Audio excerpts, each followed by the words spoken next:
ওগো আল্লাহ, ওগো মালিক, তুমি ছাড়া তো আমাদের আর কেউ নাই, তুমি ছাড়া তো আমার আর কেউ নাই।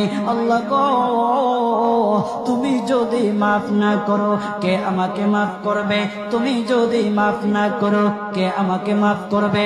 তুমি যদি আমাকে মাফ করো তাহলে তোমার কোনো দিকে কমবে না, তুমি যদি আমাকে মাফ না করো তোমার কোনো দিকে বাড়বে না। আল্লাহ গো, তুমি আমাকে মাফ করে দাও। সারাটা জীবন অন্যায় কাজ করেছি, সারাটা জীবন নাফরমানি করেছি, আমার কাছে কালেমার দাওয়াত কম আসে নাই, আমার কাছে কালেমার দাওয়াত কম আসে নাই, আমাকে লোকেরা কম বোঝায় নাই। ওগো আল্লাহ, তুমি আমাকে মাফ করে দাও। মাফ না করলে কোথায় যাব, কার কাছে যাব?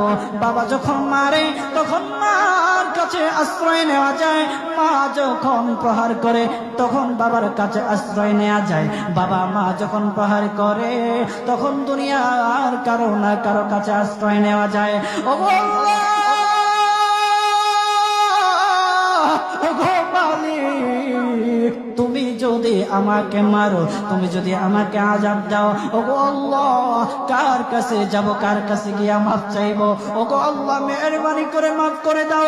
এইরকম কান্না করতেছে, কান্না করতেছে, চোখের পানি তার এমন ভাবে পড়তেছে, দাড়ি ভিজতেছে, দাড়ি ভিজে জমিনের মধ্যে চোখের পানি পড়তেছে, কান্না করতেছে। বান্দাটা কান্না করতে করতে করতে করতে আমার আল্লাহর কাছে এমন গ্রহণযোগ্যতা অর্জন করেছে, মহান আল্লাহ রব্বুল আলামিন তার ডাকে সাড়া দিয়া তার জিন্দেগির সব গুনাহ মাফ করে দিয়েছেন। হযরত মূসা আলাইহিস সালাতু ওয়াস সালামের যুগের ঘটনা। একজন বড় পাপিষ্ঠ ছিল, জীবনে এমন কোন গুনাহ নাই যে গুনাহ সে করে নাই।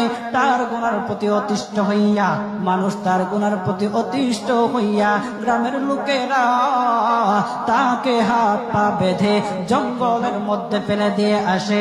জঙ্গলের মধ্যে থাকতে থাকে, কিছুদিন থাকার পর মালাকুল মউত যখন তার সামনে এসে উপস্থিত, এর আগ মুহূর্তে সে বান্দা আল্লাহর কাছে ডেকে ডেকে বলতেছে, ওগো মালিক, তুমি ছাড়া তো আমাদের আর কেউ নাই, তুমি ছাড়া তো আমার আর কেউ নাই। আল্লাহ গো, তুমি যদি মাফ না করো কে আমাকে মাফ করবে? তুমি যদি মাফ না করো কে আমাকে মাফ করবে?